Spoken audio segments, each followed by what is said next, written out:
Welcome inside the War Room. I'm your host, Andrew Valancourt, and we're back today for episode 37 of the Dynasty War Room podcast.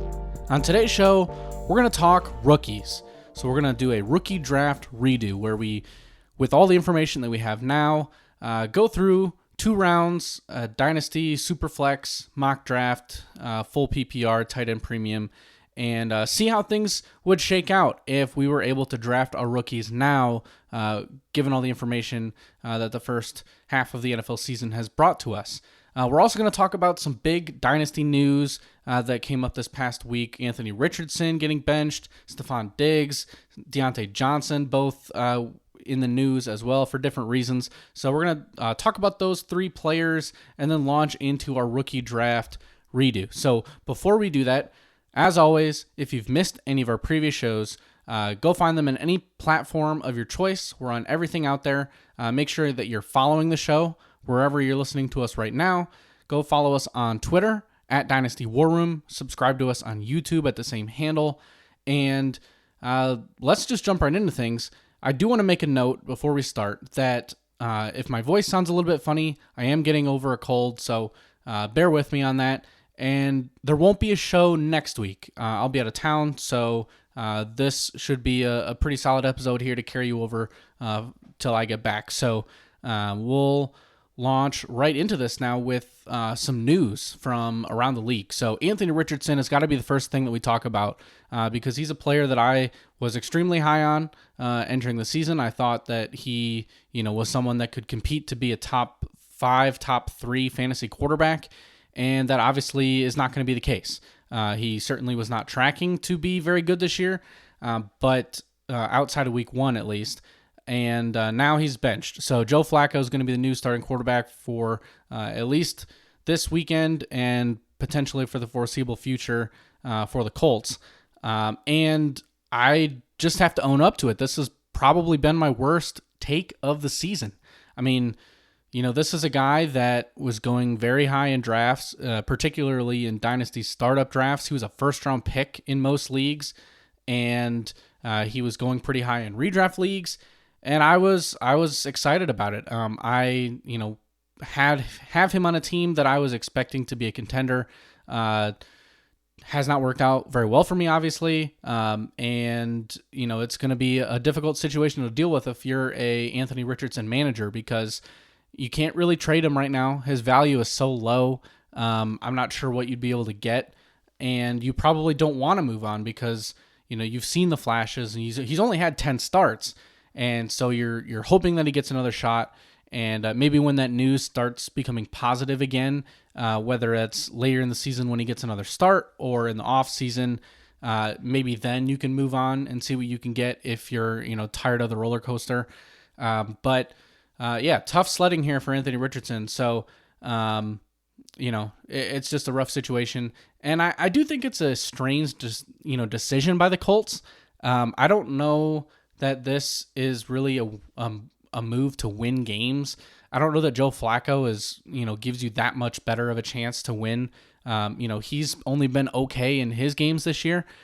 So I think this is a decision designed to save jobs. This is going to save the GM's job, the coach's job, assuming they, are able to go 500 or sneak into the playoffs, because I think that's the goal. The Colts are essentially gunning to be the 7th seed and get in, and they'll get knocked out in the first round. So I guess you kind of have to decide as a franchise, do you enjoy being 500 and maybe making the playoffs as the last team in and getting bounced early, or do you want to actually, give your top 5 pick that you knew was going to be a project, who's only a 1-year starter in college that really struggled throwing the ball, whether you're going to give him enough time to develop. Hopefully, for all parties involved, he's able to develop, while learning on the bench. But if not, it's just an all-around botched situation, I think, by the Colts. If you're going to take a guy that was not pro-ready as early as they did, I think you have to have some patience with a guy like that. And this screams to me that Chris Ballard and Shane Steichen are worried about their jobs and potentially being fired if, they were to miss the playoffs. So Richardson, of course, taking himself out for being tired after a play does not help the situation. Kind of a easy way to lose some of the locker room. So we'll see how things shake out. But obviously, it's a huge disappointment, and this is great news for Michael Pittman and Josh Downs and the other receivers on this team. Probably pretty good news for Jonathan Taylor as well. And then it's just bad for Richardson, and that's about it from a fantasy perspective. Now, next up on this list, so we're just going to go through a couple of my bad takes to start today's show, and Stefon Diggs. Now, this was a guy that I did not think was going to be very good this year. He has actually been quite solid, and he tore his ACL, though, so he is out for the season. So it's kind of a mixed bag because he has outperformed my expectations.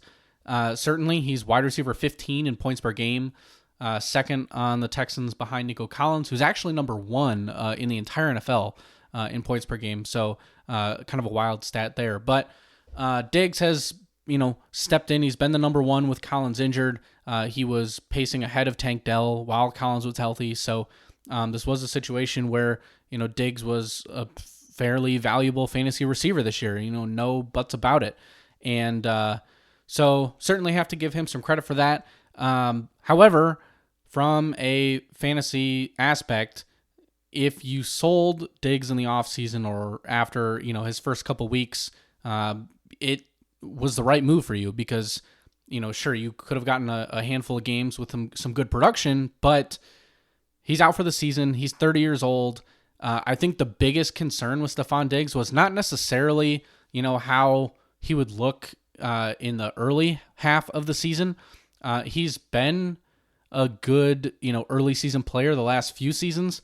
And obviously he's been, incredible throughout his career. But the last 2 seasons in particular, the big worry with Diggs was how he disappeared at the end of the season or in the second half. So last season from weeks 10 to 17, he scored more than 8 fantasy points just one time and disappeared in the fantasy playoffs.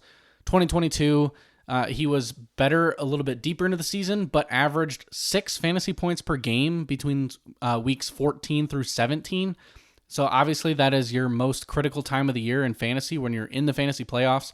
And he let managers down then too. So now some of that, was due to scheme. We saw last year with the coordinator change that things looked a little bit different for Buffalo.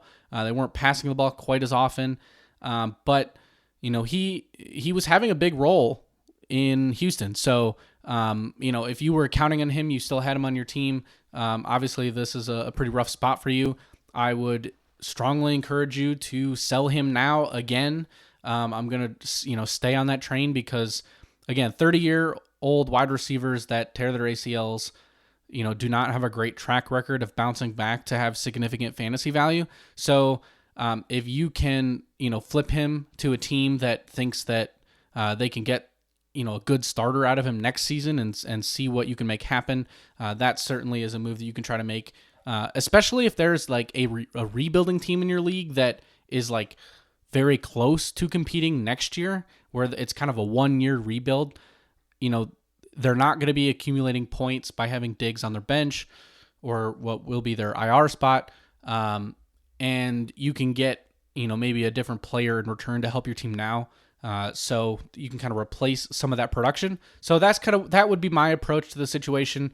It's kind of a hit or miss type of take for me because he certainly has played better than I thought, but obviously he's not going to be helping any fantasy teams the rest of the season. So there's the news on Stefon Diggs.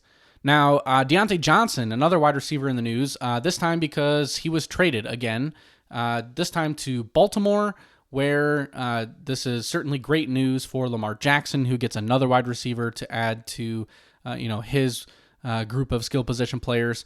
I would say this is not great news for pretty much anyone else on Baltimore's offense. So, it doesn't have a huge impact on guys like Zay Flowers, who I think is still going to be the clear number 1, but it certainly doesn't help. It's a downgrade for guys like Rashad Bateman and the tight ends. So good for Lamar, bad for everybody else. Diontae Johnson included. I really don't know that this move helps him a ton. Obviously, he will be in a better position to win, which is great for him, and kind of a puzzling trade in a way from Carolina, not because they got rid of him, because trading Diontae Johnson was certainly the right move, but they didn't get very much. I think it was like a fifth and sixth round swap, which will probably only end up being like 10 to 15 picks. So kind of an interesting move, but I think it would be a good time to sell high if you are a Diontae Johnson manager. If, there's all this hype right now, always going to Baltimore, this is so great. If you can turn around and move him and get a late first or a second round pick plus another piece, he's still a talented player, but it's I have a hard time seeing him, being worth more than, a late first or early second moving forward. So I'm not exactly sure what the trade market will look like, but, poke around, put him on the trade block, see what's out there. Somebody could be really excited about it. So especially the Lamar Jackson manager in your league. So just go check in, unless you're, of course, desperate for some receiver help given some other injuries and you need him. But that would be my position on Diontae Johnson. All right, so we are going to just jump right into this rookie draft redo. Excuse me. And like I said, bear with me. I'm going to have some coughs and some clearing my throat here and there. But we're going to power on through. We don't mess around and do multiple takes of the show. So we're just going to kick things off with the 101. So again, this is going to be a 12-team Superflex, tight end premium, full PPR scoring. It's my standard scoring format across pretty much all of my dynasty leagues. I prefer 4-point passing leagues. My leagues that I run are in that scoring format, but I do play in a lot of 5 and 6-point passing TD leagues as well. So there's really only one spot where that will factor in, and I'll explain it when we get there. But just in general, this is a Superflex tight end premium mock draft. So we are roughly halfway through the NFL season. Here we are, approaching week 9, and I think it's pretty clear that right now the 101 in a rookie draft is Jaden Daniels, Commanders quarterback. He was my 104 in my post NFL draft final rookie rankings. So that's what I'll be referencing for kind of a comparison for where they were back in April and May. And Jaden Daniels has been incredible. Number 1 in points per game among all rookies at 20.2 points per game. He's number 4 in points per game among all quarterbacks. And so that's obviously great to see. He's been very, very good in both the passing and the running game, which was the hope all along. My sort of initial scouting report with Jaden Daniels was, look, this guy could break fantasy football if he hits, but he's a risky prospect. He was older, late breakout, and, we just weren't really sure. He kind of came from more of a spread style offense. So I just needed to see it to believe it, and he's been proving everybody that doubted him wrong. So he would be the 101 right now. I think he has set himself up to be an early first-round startup pick for a long time, assuming he keeps it up the rest of the season. And I don't have any worries about his age or late breakout or anything else anymore. I think the big thing for him is just to stay healthy, not take any more of those like big hits. We saw, him get shaken up a bit with the rib injury, and then he still played and had that insane Hail Mary to win the game. So Jaden Daniels, the 101 in our rookie draft redo. At 102, I think this is where you can start the conversation gets pretty interesting, because I think there's a number of different ways that you can go here. I don't think that anything is clear other than Jaden Daniels at the 101. But I'm going to go with Malik Neighbors at the 102. Giants wide receiver. He was my 103 in the draft season, and he's number 2 in points per game among rookies, number 6 in points per game among all wide receivers, with 19 points per game. So that is obviously insanely good, especially given the fact that he's playing with Daniel Jones and he doesn't have good quarterback play. So he's been the most productive fantasy rookie wide receiver. He's been better than Marvin Harrison Jr., better than everyone else. He just commands targets. I think he is probably a top 5 dynasty wide receiver overall already. He's only 21 years old. I think that I would probably have him as my number 5 dynasty wide receiver.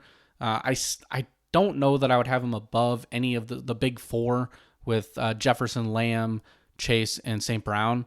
But I think if you wanted to put him at 3, I think that's probably as high as I'd go right now behind Jefferson and Lamb. But he's certainly in that conversation, especially given the fact that he's producing with bad quarterback play and he's only 21 years old. So, there is no ceiling here. There's no limit for how good he can be. I mean, he could be the next Justin Jefferson and, be a top 5 dynasty asset overall for the next decade. So really, really good start to the NFL career for Malik Nabers. And, he would have been the 101 in just about any other year. So as you'll note, as we get through this list, it's been an extremely good and productive, elite, dare I say, rookie class. All right, so the 103, I'm going to go with Brock Bowers, who was my 108 in May, and this is the one pick where it does depend a little bit on your league scoring settings. If you are in a non-tight end premium league or a 6-point passing league, then I think that this pick would be Caleb Williams. But if you are in a tight end premium league and it's a 4-point passing touchdowns, then it's Brock Bowers has been unbelievable. He is the clear dynasty number 1 tight end overall. He's overtaken Laporta, McBride. He's second in tight end scoring and points per game behind George Kittle with 17.3 points per game. And he's third among all rookies in points per game. So he's been really, really good. He's only 21 years old. He has terrible quarterback play. The reason that I have him at 103, ahead of guys like Caleb Williams and Marvin Harrison Jr., Brian Thomas, etc., I want you to think about what it would have been like for your dynasty team if you had Travis Kelce just locked and loaded in your starting lineup every year for the last 10 years. Like, think about how good that would be for your team and your situation, because you never would have had to worry about the position. You're getting elite production every single year. And that is how I view Brock Bowers. I mean, that is, we're talking about just absolute elite tight end. He's hopefully will get some better quarterback play in the future. It's essentially guaranteed that they will have somebody else at the position next year. So I think you cross your fingers and hope for a pocket passer, and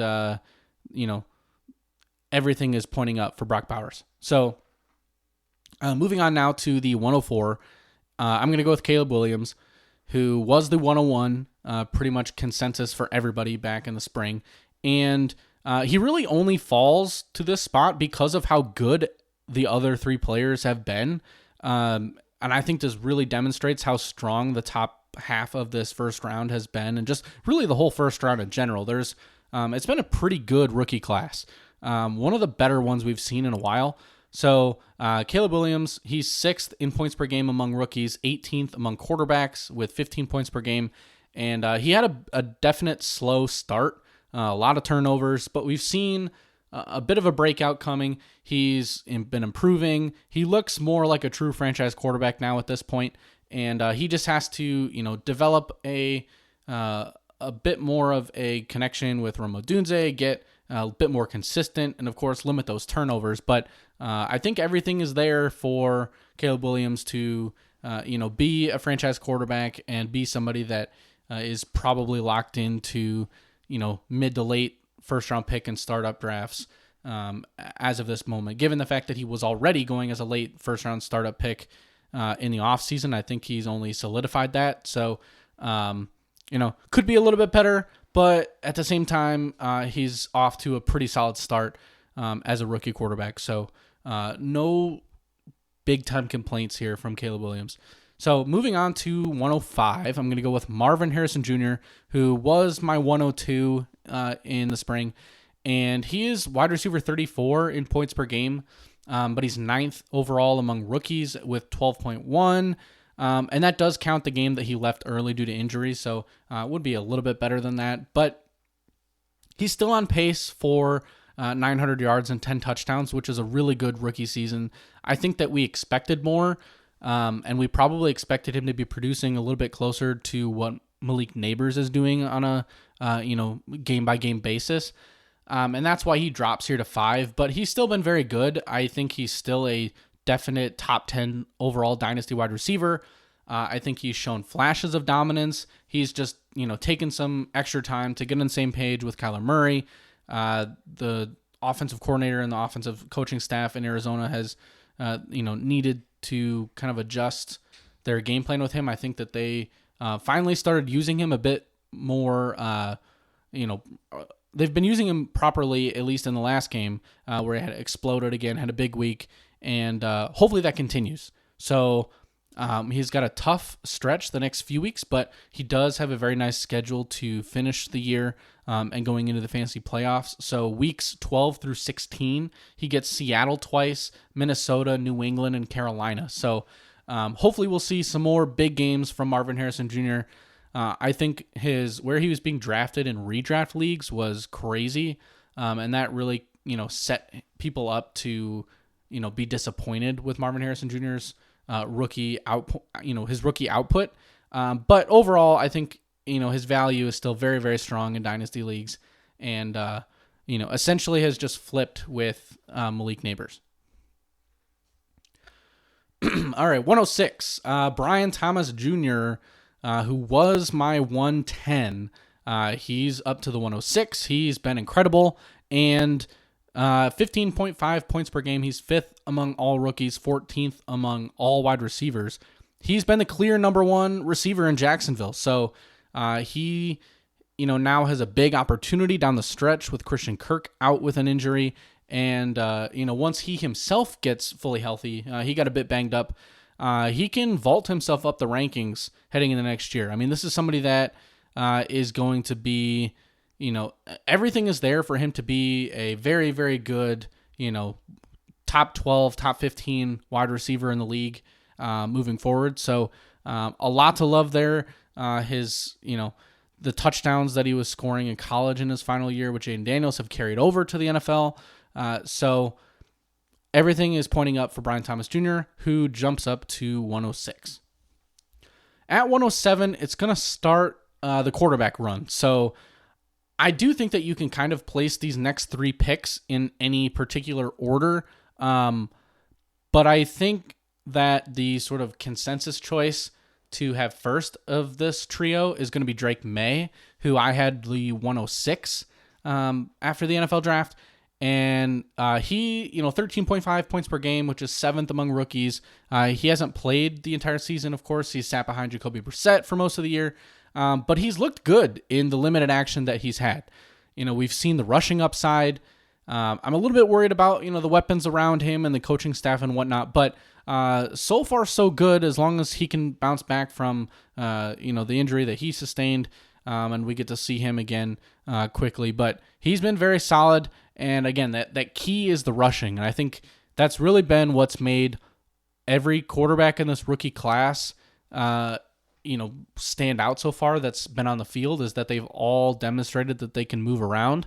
So that's going to be a huge boost to his value. And I think his future is looking bright.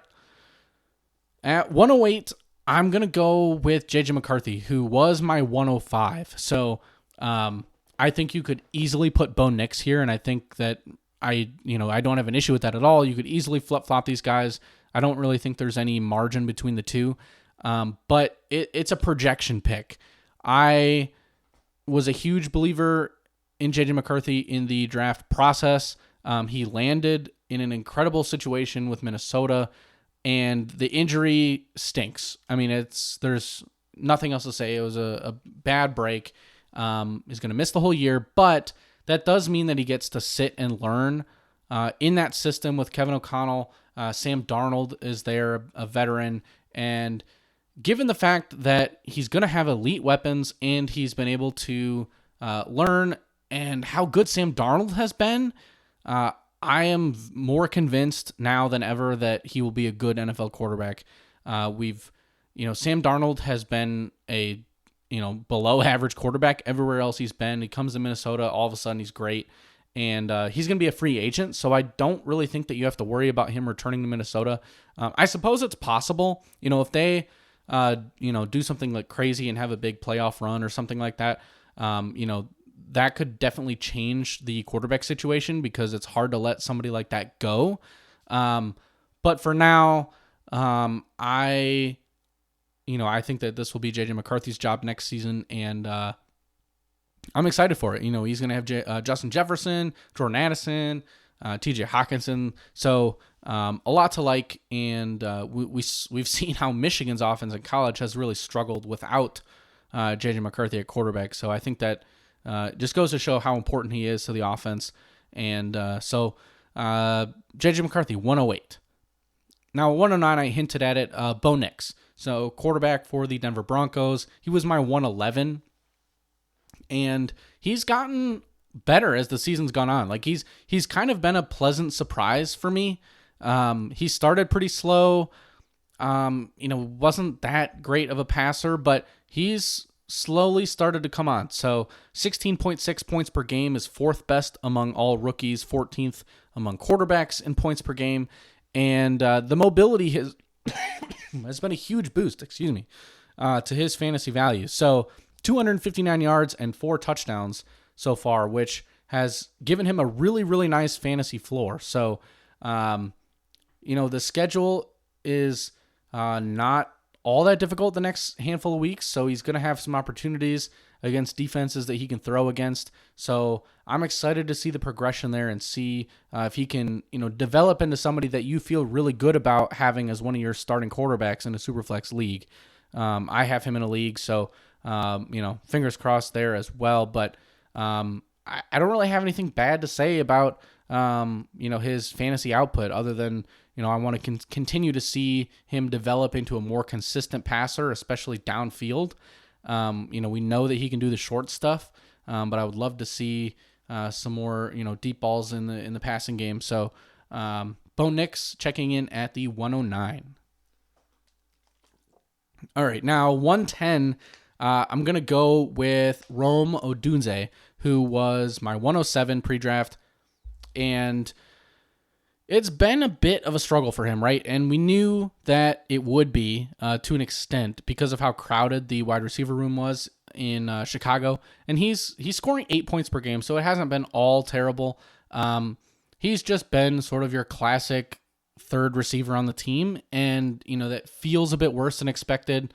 DJ Moore has been the one, and Keenan Allen, when healthy, has still been productive, and then Cole Kmet has been a very productive tight end. So it's a lot of different factors coming into play. Caleb Williams being a rookie himself, and the fact that Chicago was not, they did struggle as a team to start the year a bit on offense. They were winning games, but I wouldn't necessarily say it was because of the offense. But now the running game is moving. And so, we'll see. Rookie wide receivers do tend to really show a lot of growth in the back half of the rookie season. So we'll see how things shake out. And expectations will be high for next season, but we're just going to have to wait for it. So for now, he's still certainly a first-round pick, and he checks in at the 110. Lad McConkey is going to be my 111. So he was my 201 in May, and 13.1 points per game. He broke out last weekend with 29 points. I think he's the clear number one receiver for the Chargers. So, there's another thing if we want to, get into it. Another thing that I got wrong was, Palmer for the Chargers has done nothing. So, he's settled in as more of a number 2 on that team, and it's a low volume passing attack. So McConkey is the guy that you want to have on this team. As long as Harbaugh, lets Justin Herbert throw the ball, there's a bright future here. I don't know that he has the type of ceiling that some of the other guys might. I don't expect him to ever be somebody that can, be a Jamar Chase or, Malik Neighbors or, one of those like number 1 true like elite wide receivers, but I think he can be a very good, solid player. Probably more of like a wide receiver 2 in fantasy. top 25, top 24 type of option. So, but he's looked good. He's a really good possession receiver, and Justin Herbert has thrived with that type of player in the past with Keenan Allen. So, Ladd McConkey checking in at 111. And rounding out the first round with the final pick at the 112, I'm going to go with Xavier Worthy. So Xavier Worthy was my 109 coming out. He was my wide receiver 4. And I think that pretty clearly now, Brian Thomas was the other player in the draft season that was in the mix here for me. I had Worthy at 109 and Thomas at 110. I think that Thomas is clearly the guy that you'd prefer right now. But I do like what I've seen from Worthy to an extent. 11 points per game. He's definitely more of a boom-bust guy. He relies on touchdowns. And, when you have Patrick Mahomes and you're in that type of offense on a really good team, those opportunities will certainly be there. And he's been pretty startable. I mean, more times than not, he's had a solid game for you. A bit inconsistent for my taste, but I would really like to see his target numbers increase, just get him some more volume, because I think the talent is definitely there. We've seen that. I just, want him to get more catches, and then he can be a fantasy star. So, but again, it's a bit of a crowded room. I think Rashee Rice, demonstrated that he is the team's number one receiver. But he's suffered an injury. He's going to have suspension issues next year. So we'll see how things, continue to shake out in the back half of the season. They added DeAndre Hopkins. But Xavier Worthy rounds out the first round for me at 112. Now, starting the second round, and I think much like your actual rookie draft, I think that there's been a pretty solid, tier break after, I think especially at the midway point of the second round. To me, there was a pretty hard cutoff kind of around the 206 during, rookie draft season. And I was really not a fan at all of the back half of the second round.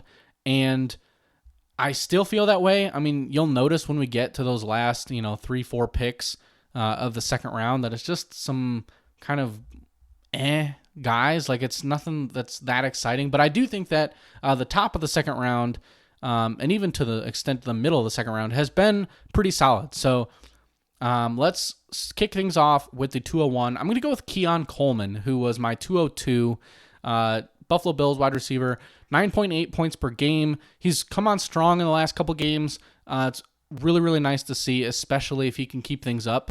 And that's even with Amari Cooper coming in. So if he can continue to be a red zone threat, and, I do think that it helps him having, a bigger time wide receiver on the team, because it takes some attention off of him.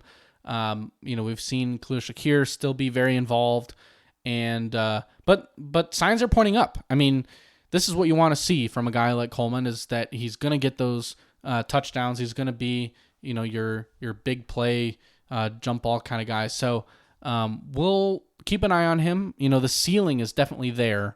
But again, he was a bit of a riskier prospect given his inability to separate. But he's been, I think a little bit better in that aspect, at least as of late. And so we'll keep an eye on him. But I think that managers that took him in the early second round are probably still feeling okay about it. I mean, I think given the other options to this point, I think that people would be pretty pleased. All right, now at the 202, Ricky Pearsall. So he was my 203, and he's back on the football field after being shot in the offseason, right before the season began. So he's found a role right away with San Francisco because of the injury to Brandon Ayuk. So he's got a huge opportunity to break out down the stretch. He's more of a possession receiver. And so, it's a really good opportunity for him. And I think that's all you can really ask for from, a player that was going in this range of a rookie draft. He's getting time on the field. He's getting targets. And I think he's going to establish himself as, somebody that will probably be a starter. We'll see what happens with Debo in the offseason, but, and assuming the health of Ayuk, but he got his big contract to stay with the 49ers. But Ricky Pearsall is going to be, I think, a key component to this offense moving forward.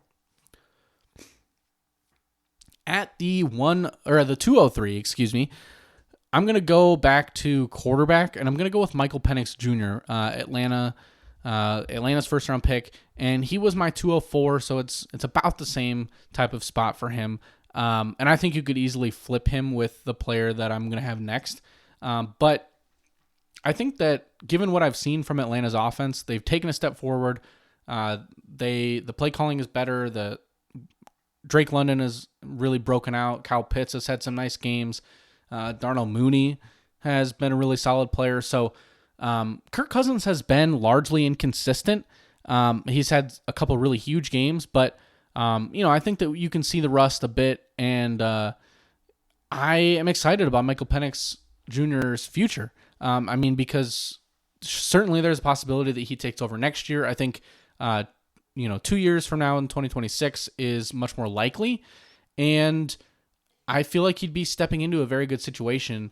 And, quarterbacks are like gold when they hit. So given the fact that pretty much all the other players at this point are pretty big question marks, I think this is a solid time to take that risk, take the chance on getting your quarterback of the future, even if you have to wait a little bit. And again, I would have no issues at all moving him down a few spots on this list. I just think this is, it's a good spot. I think at this point you're really... there's not a lot of separation between these picks. So there you have it. Michael Penix Jr. at 203. Now, the player that could be in that spot, like I just said, the 204, I'm going to go with Jonathan Brooks, who was my 112 in the rookie draft season. And he still hasn't played, which, we knew that he'd miss some time and that it would probably take a little bit, but I don't think that many people expected him to be out quite this long, and that's kind of been a bummer of a situation where Chuba Hubbard has looked good, and I imagine that this is going to be more of a committee at best, even when Brooks does return. So, excuse me, it's just a tough situation for Jonathan Brooks and the injury. But he was a good prospect. And, he was the clear best prospect at the position. And the position, granted, has not been very good so far. As you've noticed that this is our first running back off the board, and it's the 4th pick of the second round. But I'm a little bit worried about the offense and the fact that the quarterback situation is still unsettled. And so, I don't know. I'm just a little bit down on the situation, especially with the injury, and we just haven't seen him at all. So I have a hard time putting him much higher on this list. But I do think that given where he was drafted in the situation, that 204 is still a good spot for Jonathan Brooks. Now at 205, I'm going to go with a different running back who I think in a lot of people's eyes could even be the running back 1 of this class, and that's Bucky Irving, who was my 311. I was not a fan of him as a prospect.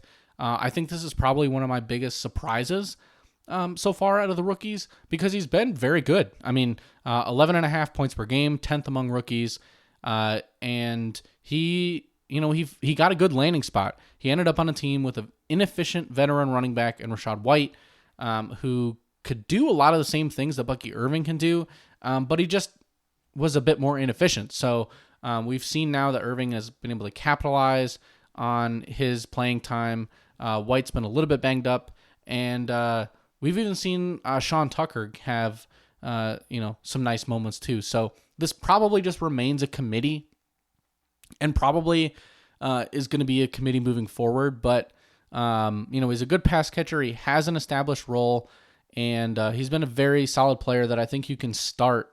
You can absolutely start right now in Dynasty League. So I think that's a big win, huge win, considering that he probably went somewhere in the middle of the 3rd round of your rookie drafts. So him being up to a mid 2nd round pick now is great for him and shows that there's definitely a future for him with the Buccaneers. Now at 206, another running back. So we have 3 straight running backs. And I actually flip-flopped my 6 and 7 before the show. So I did decide to go with Tyrone Tracy Jr. at the 206, and he was my 408. So we're talking, a mid 4th round pick. And he's looked really good. I mean, we're talking, only 9.6 points per game, but that's still pretty solid for a day 3 running back. And he has taken advantage of opportunity because of injury. So Devin Singletary, who is a player that I really like, advocated as a trade target, and got him for 3rd, 4th round picks, etc. in a number of different leagues. And Singletary hasn't really been bad. He just got hurt. And Tracy has taken full advantage of that. And now it kind of looks like Tyrone Tracy is going to be leading that committee, at least in the short term. We'll see if it's still a health thing or, how things will shake out. But this looks like a committee, and, we'll see how things shake out. But Tyrone Tracy definitely seems to have found a role for himself. And we could see him becoming the full-time starter should there be another health scare for Singletary, or if the coaching staff just decides, hey, Tracy is the more talented guy at this stage in their careers. So Tracy's a much older running back prospect. Unfortunately, I think he's still, he's 24 years old. I think I saw, I'd have to double check this, but I think I saw that he's older than Javonte Williams, which is pretty wild to think about. Or at least he's within a couple months of him. So that just kind of tells you, like, that's a guy that's been in the league for a while. And Tracy, despite being a rookie, definitely on the older side. But at 206, I think if he turns into a starting running back, we've seen that he can carry the load. We saw that last week. So, Tyrone Tracy definitely in a good spot with the 206. At the 207, I'm going to go with Xavier Legette, who was my 206 in the draft process, and 7.8 points per game. He's been fine. I mean, he hasn't been anything special. He's shown flashes. He will have an opportunity to show that he's the number 1 wide receiver down the stretch, especially now that they've moved on from Diontae Johnson. I think there's rumblings that Adam Thielen could be traded at some point as well. So we'll see what happens, but he's a big red zone threat. He scored some touchdowns. He's had some startable weeks. So given the fact that the quarterback position is pretty unsettled, I think you probably are pretty pleased with what you've gotten from Legette if you drafted him, and certainly not disappointed. And another guy that you're looking to see take another step in the latter half of the season. One more guy that fits that mold as well, and to me, there's a very large tier break after 208. So my final player in this tier is going to be Jalen McMillan, who was my 307, and Tampa Bay wide receiver who's going to have a lot of opportunities. Again, you've seen kind of a consistent thing here with some of these mid-second round picks. It's opportunity, and you can't always predict it preseason, but Jalen McMillan is going to be the number 1 receiver on this team until Mike Evans returns. And then when Evans does come back, he should slide into the Chris Godwin role, which was extremely productive this season until he got hurt. So a lot of upside. I think that what makes McMillan such an enticing pick here, in addition to just the fact that he has opportunity now, but it's a very clear path to being a starter next season because Chris Godwin is a free agent. Mike Evans only has 1 more year on his deal, I believe, and he's getting up there in age. So, McMillan is somebody that if Baker Mayfield can stay hot, I mean, and Mayfield's been incredible this season. So, there should be an increase in targets, and I think that you could absolutely make the argument that McMillan belongs a spot or 2 higher on this list. I think I just want to see a little bit more before I do that, but I certainly appreciate the potential, and that's why I do have him in this tier and up essentially an entire round from where he was back in the spring. Now, like I said, a big teardrop. So I think this is where things get very, very difficult, and you could go a whole number of different players. And I don't really think that you can argue with pretty much anything that anybody would want to do from the 209 on. Some of the guys that were going in this range in, April and May were guys, A.D. Mitchell, Jalen Polk, Roman Wilson, Blake Corum. I mean, a bunch of these guys that just haven't done anything yet. And so I just can't do it. I can't put them back in this spot. So what I have done is I've gone with Braylon Allen at the 209. New York Jets backup running back. He was my 401. So another guy that's moved up a full round. And he's shown some promise as the clear handcuff to Breece Hall, which definitely carries some value on an offense that, still relies a lot on the run game. Breece Hall, while very talented, has, been injured. So, it's not super unlikely that, that Hall just, excuse me. It's certainly likely. That's what I meant to say. It's certainly likely that Breece Hall could end up missing time again at some point in his career. And as long as that's in the next, couple seasons, Braylon Allen should be the guy that can take advantage of that. So, contingent upside is big. He's only 20 years old. So, we've seen him, the fact that he's been able to take work away from Breece Hall, who we all know is one of the best running backs in the league. I think that shows that Allen is himself a very good prospect. So I think at the 209, getting, especially in this running back class where it's just been outside of, a couple guys, a pretty rough class, having a clear-cut top running back handcuff in the late second round, I think is pretty solid. Now, at the 210, I think we almost see another tier break if we really wanted to go there. I think you could potentially put Allen in kind of his own group.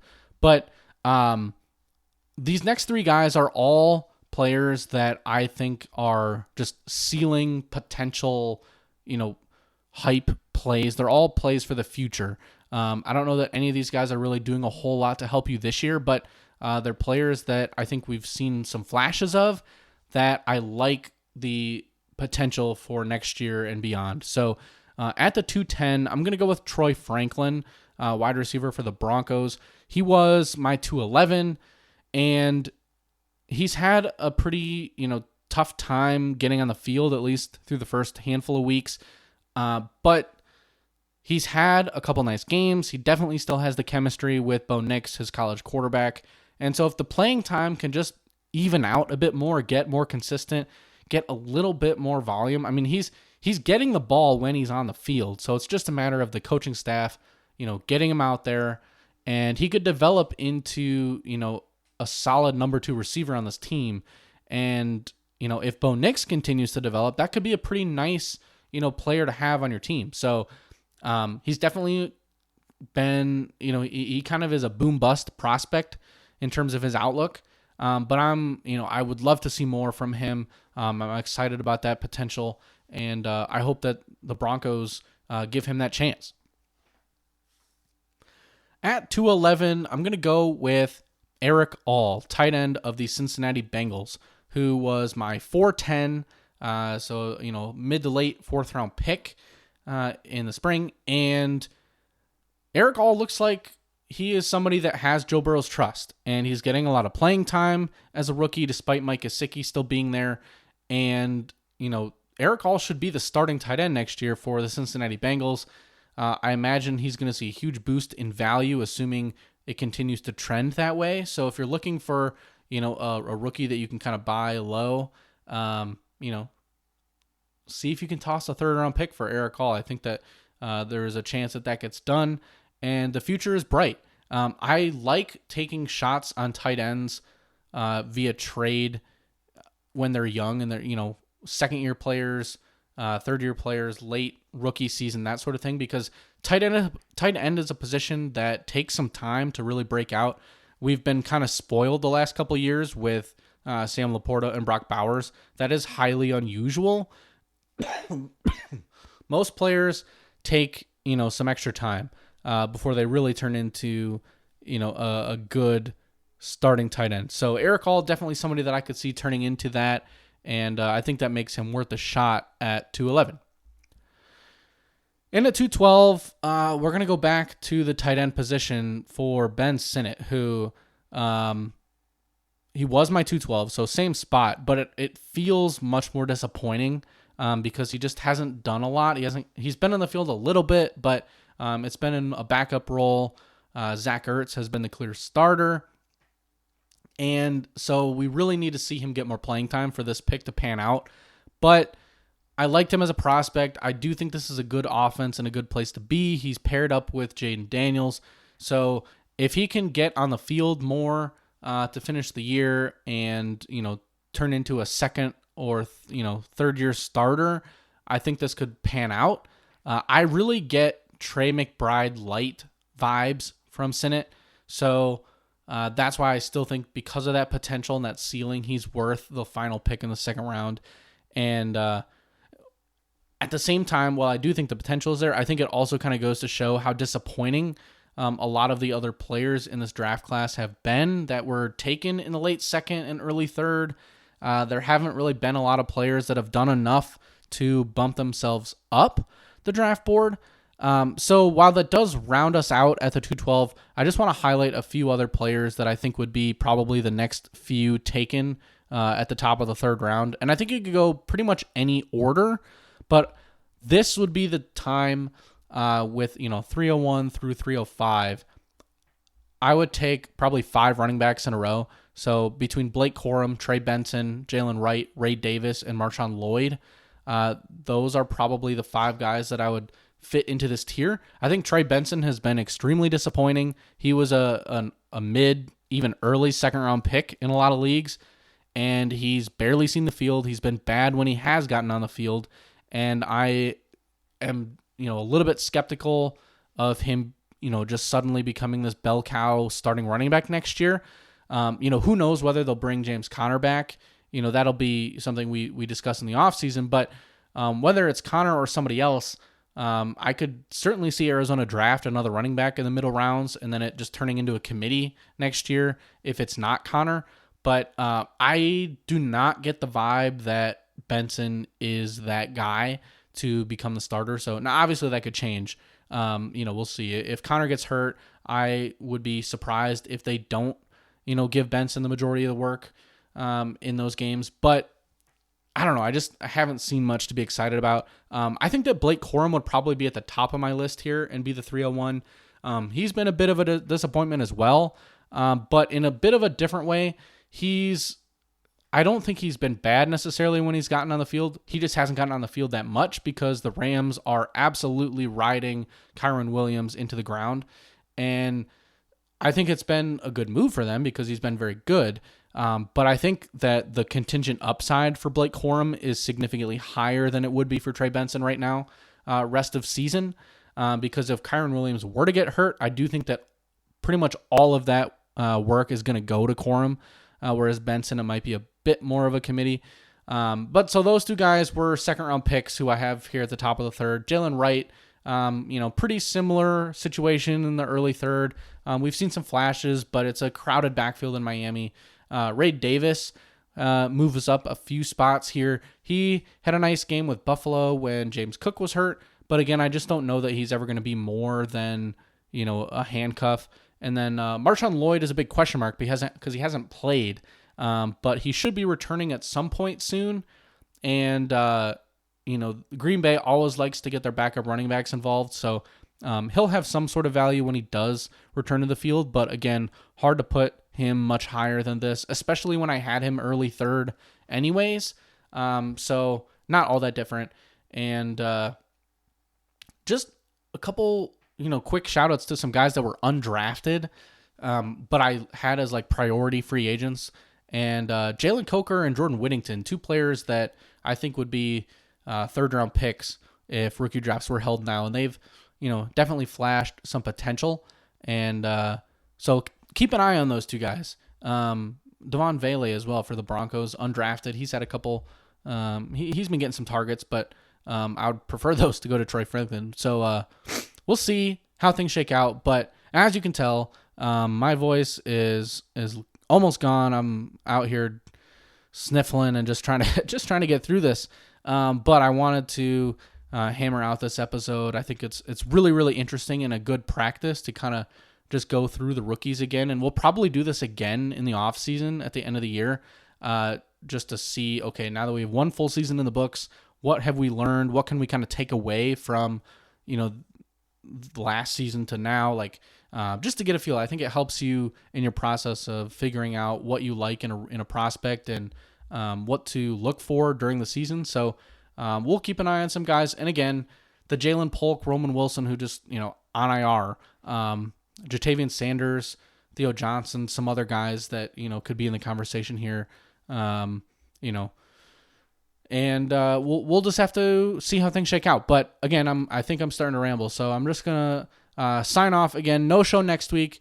If you made it this far, I really, really appreciate it. Thanks for sticking with me, and we will talk to you all on the next episode. This is the Dynasty War Room podcast.